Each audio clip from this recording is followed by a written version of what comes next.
안녕하세요. 2025년 하반기, 바로 7월부터네요. 우리 금융생활에 중요한 변화들이 좀 있습니다. 오늘 저희가 이 변화들을 좀 자세히 살펴볼 건데요. 특히 우리 50대, 60대 여러분들, 소중한 자산 지키는데 꼭 필요한 정보들이에요. 네, 우체국이나 농협 자주 이용하시면 더 귀 기울여 주셔야 할 것 같아요. 맞아요. 통장 속 내 돈, 더 안전해지는 소식도 있고요. 또 어떤 건 좀 서둘러야 손해를 안 볼 수도 있거든요. 핵심만 딱딱 짚어서 빠르게 알아보겠습니다. 자, 그럼 가장 먼저 시간이 얼마 안 남은 것부터 얘기해 볼까요?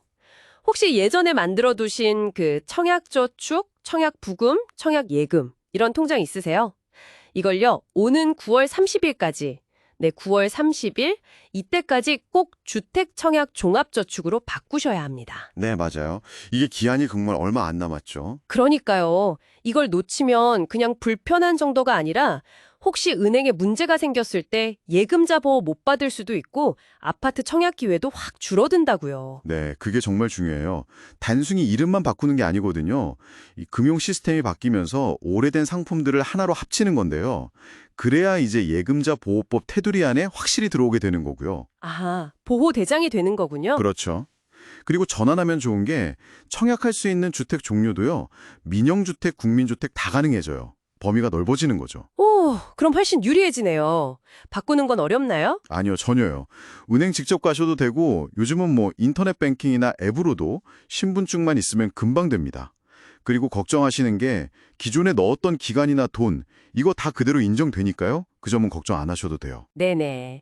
중요한 건 9월 30일 얼마 안 남았다는 거 꼭 기억하셔야겠어요. 맞습니다. 꼭 서두르셔야 합니다. 자, 기한 있는 건 확인했고요.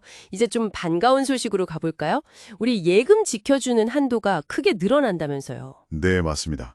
이건 정말 좋은 소식이죠. 오는 9월 1일부터입니다. 예금자 보호 한도가 지금 5천만 원인데 1억 원으로 딱 2배 오릅니다. 와, 1억 원이요. 네. 시중은행, 저축은행 당연하고요. 많은 분들이 쓰시는 농협, 신협, 새마을금고, 수협 같은 상호금융기관 있잖아요. 여기도 다 포함됩니다. 농협이나 새마을금고 쓰시는 분들 많으신데 다행이네요. 그렇죠. 근데 여기서 중요한 게 두 가지 있어요. 첫째는 1억 원 한도가 원금이랑 이자 합친 금액이라는 거. 원금만 1억이 아니라 이자 포함. 네, 이자 포함해서 1억. 그리고 둘째는 이게 금융기관별로 적용된다는 거예요. 금융기관별.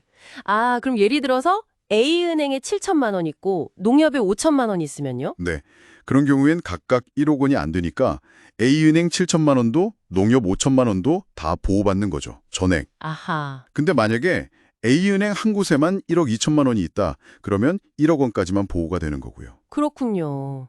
그럼 이번 기회에 돈을 좀 나눠두는 게 좋을 수도 있겠네요. 네, 한번 점검해 보시는 게 좋죠. 어떻게 분산하는 게 안전할지. 그런데 잠깐만요. 우체국은 좀 다르다고 들었어요.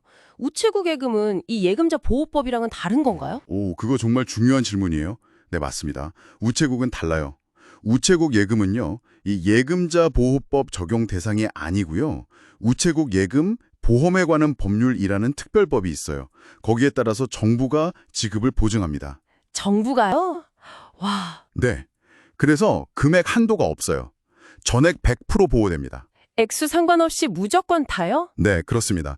그러니까 안정성만 생각하면 우체국이 최고라고 할 수 있죠. 은행별 1억 보호 한도랑은 완전히 별개로 운영되는 아주 특별한 경우예요. 와, 우체국 이용하시는 분들은 이거 꼭 알고 계셔야겠네요. 엄청난 장점이네요. 그렇죠. 안정성 면에서는 독보적이죠. 자, 안정성 이야기도 했고 이제 편의성 이야기도 좀 해볼게요. 사실 은행 업무 보러 주거래 은행 찾아가는 거 좀 번거로울 때 있잖아요. 특히 저희 부모님 세대나 좀 거동 불편하시면 더 그렇고요. 맞아요. 이것도 7월부터 좀 좋아졌다면서요? 네. 은행 대리업 제도라는 게 시작됐습니다.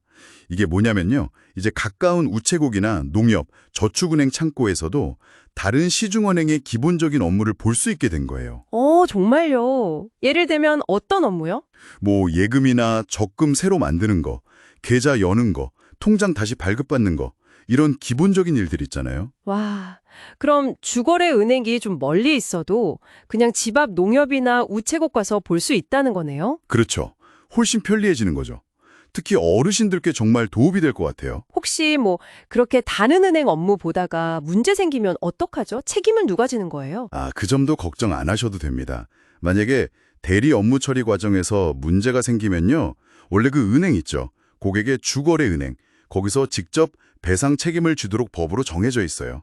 그럼 안심하고 이용해도 되겠네요. 네, 안심하셔도 좋습니다. 자, 편리해진 점이 있다면 또 반대로 조금 더 신경 써야 할 부분도 있겠죠?